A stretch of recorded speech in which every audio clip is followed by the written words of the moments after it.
আসসালামু আলাইকুম, সবাই কেমন আছেন? আশা করি সবাই ভালো আছেন। দেখেন, আমি আপনাদের সাথে আজকে একটা পার্সেল আনবক্সিং করতেছি। প্রথমে আমি প্যালেট নাইটগুলো দেখে নিচ্ছি, একটা সেট নিয়েছিলাম, ওইটাই দেখাচ্ছি। এটা বান্টু কেকের বক্স, 10টা বান্টু কেকের বক্স এনেছিলাম। এগুলো হচ্ছে বাটিয়া নিয়েছিলাম, একটা কম্বো ছিল, দেখেছিলাম পেজে, ওই কম্বোটাই নিয়েছি 100 টাকার।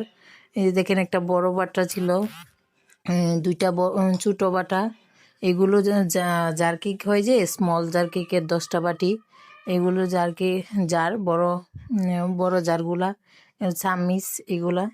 দেখেন, আমি নিয়েছি ফন্টেড কাটার, সুগার বল সবই নিয়েছি। এই যে সুগার বল, ফন্টেড কাটার, আইসক্রিমের মোল্ড, পিনাট মোল্ড, আর এইগুলা সব, ভ্যানিলা এসেন্স নিয়েছি, কালার নিয়েছি কিছু। ভিডিওটা ভালো লাগলে সবাই লাইক কমেন্ট শেয়ার করবেন, সবসময় পাশে থাকবেন। আর আপনাদের অর্ডারের অপেক্ষায় থাকবো। কারো যদি আমার কেক বানানো ভালো লাগে বা অর্ডার করতে চান, তাহলে আমার হোয়াটসঅ্যাপ নাম্বার দেওয়া আছে, হোয়াটসঅ্যাপ নাম্বারে যোগাযোগ করতে পারেন বা আবার ইনবক্সও করতে পারেন পেজে।